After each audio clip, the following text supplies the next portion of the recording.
many seconds have you lived? A million, a billion? Well, that depends on your age and it's not hard to calculate, or you can use netlabs.xyz, but the most interesting question is, when do your seconds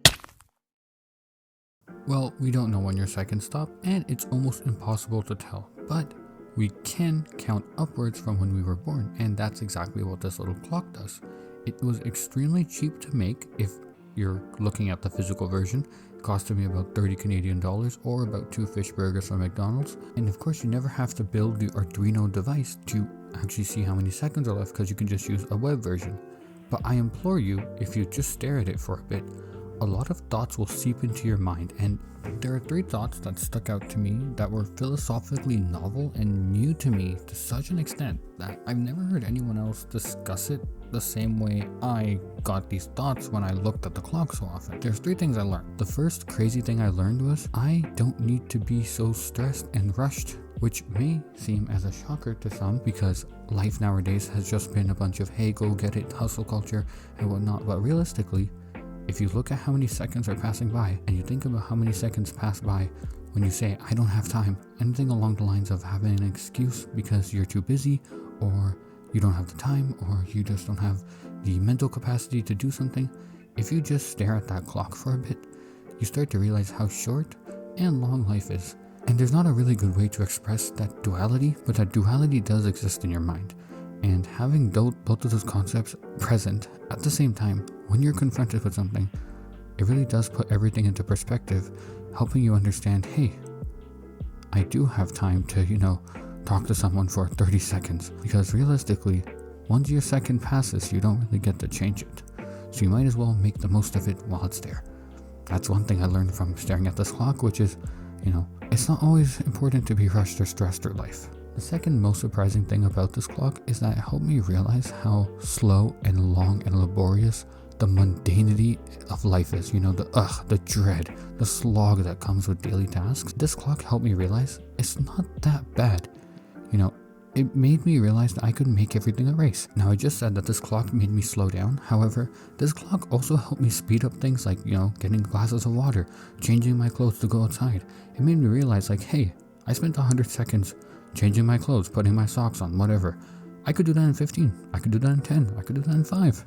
The clock really helped me visualize my time taken on these tasks, because you're not always staring at a clock. However, if there's a bright blue LCD screen staring at you, you kind of pay attention to it. Or if it was on my monitor or my second monitor and it was the only thing there, zoomed in all the way max brightness, and it was just staring down at me, I would also pay attention to it then. And thirdly, the best part about this clock is that it helps me track how long I'm taking on new tasks. So I talked about how I don't rush through life, and the second one is it helps me rush through the simple mundane tasks.